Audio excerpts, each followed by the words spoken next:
July মাহতে প্ৰকাশ পাব জিটি আৰু পিজিটি পদৰ কাট অফ মাৰ্কছৰ ছেকেণ্ড লিষ্ট। লগতে প্ৰকাশ পাব হিন্দী শিক্ষকৰ 642টা পদৰ কাট অফ মাৰ্কছ। বহুতে এইটো প্ৰশ্ন সুধি আছিলে, হিন্দী শিক্ষকৰ কাট অফৰ লিষ্ট কেতিয়া দিব? ৰিজাল্ট দিব এই জুলাই মাহতে। নিৰ্ধাৰিত প্ৰক্ৰিয়া অনুসৰি আবেদনকাৰীসকলে ডাউনলোড কৰিব পাৰিব টেটকম ৰিক্ৰুইটমেণ্ট টেষ্টৰ নম্বৰ তালিকা। ইয়াৰ আগতে যি ধৰণে আপোনালোকে এপ্লিকেশ্যন নম্বৰ পাছৱৰ্ড দি পেলাই ৰিজাল্টটো চাইছিলে, ঠিক তেনেদৰে আপোনালোকে ৰিজাল্টটো চাব লাগিব, কাৰণ ৰিজাল্টটো চালেহে আপোনালোকে ভেনুটো গম পাব। কিন্তু তাৰ আগতে আপোনালোকেতো নম্বৰটো গম পায়ে, জিটি পিজিটি যিসকলে পৰীক্ষা দিছিলে তেওঁলোকে নম্বৰটো চাইছে, কোনে কিমান নম্বৰ পাইছে। এতিয়া কাট অফৰ লিষ্টখন চাই পেলাই আপোনালোকেতো গম পাব যে আপুনি চিলেক্ট হৈছে নাই, আপুনি ভেৰিফিকেশ্যনৰ কাৰণে যাব লাগিবনে নাই সেইটোতো গম পাব। তাৰপিছত আপোনালোকে এপ্লিকেশ্যন নম্বৰ পাছৱৰ্ড দি পেলাই আপোনালোকৰ ৰিজাল্টটো চাব।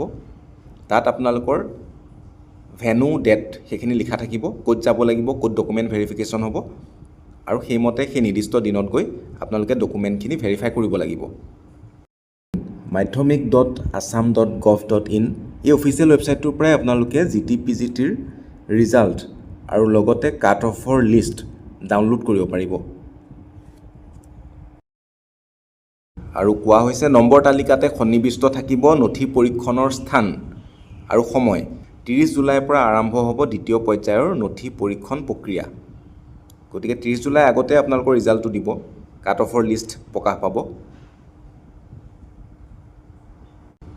লগতে কোৱা হৈছে ৰাজ্যৰ 6টা মণ্ডলত হ'ব নথি পৰীক্ষণৰ প্ৰক্ৰিয়া।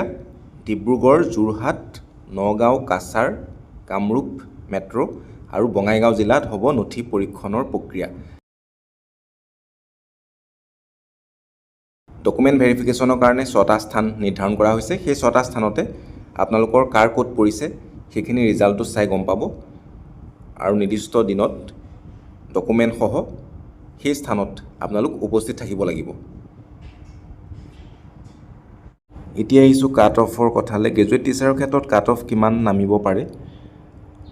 গ্ৰেজুৱেট টিচাৰ আৰ্টছ আছামিছ মিডিয়ামৰ কাৰণে যদি চাওঁ, আনৰিজাৰ্ভ কেটেগৰী, কাট অফ আছিলে ফাৰ্ষ্ট লিষ্টত 70.75।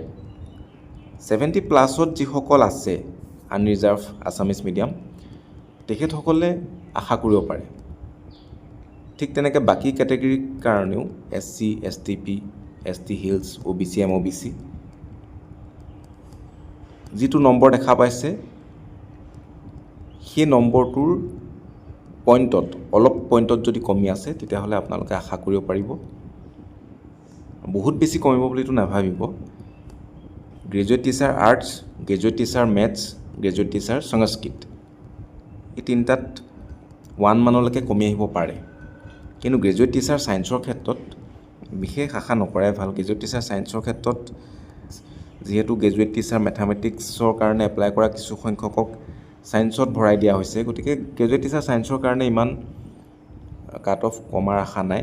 পইণ্টত যিসকলৰ কমি আছে তেওঁলোকে আশা কৰিব পাৰে। পিজিটিৰ কথা যদি ক'বলৈ যাওঁ, পিজিটি তেনেকুৱা হৈছে কিছুমান ছাবজেক্টত পোষ্ট কম আছে। গতিকে পিজিটিতটো কিছুমান ছাবজেক্টৰ ক্ষেত্ৰত কাট অফ একো চেঞ্জ নহয়। কাট অফ যিমান আছিলে ফাৰ্ষ্ট লিষ্টত সিমানেই থাকিব। আৰু কিছুমানত কি হৈছে, ভেকেণ্ট পোষ্ট আছে আৰু বহুতে ডকুমেণ্ট ভেৰিফিকেশ্যনত যাব পৰা নাই।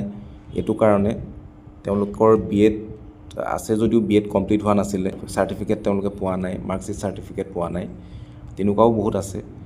তেওঁলোকতো ৰিজেক্ট হৈছে, তেওঁলোকৰ কাৰণে পোষ্টটো ভেকেণ্ট হৈ গৈছে। তেনেকুৱাবিলাক ক্ষেত্ৰত য'ত ভেকেঞ্চি বেছি আছে সেইবিলাকত কাট অফটো অলপ কমিব। পইণ্টত যিসকলৰ কমি আছে তেখেতসকলে পাব, কিন্তু কিছুমান ছাবজেক্টত কিন্তু কাট অফ নকমে।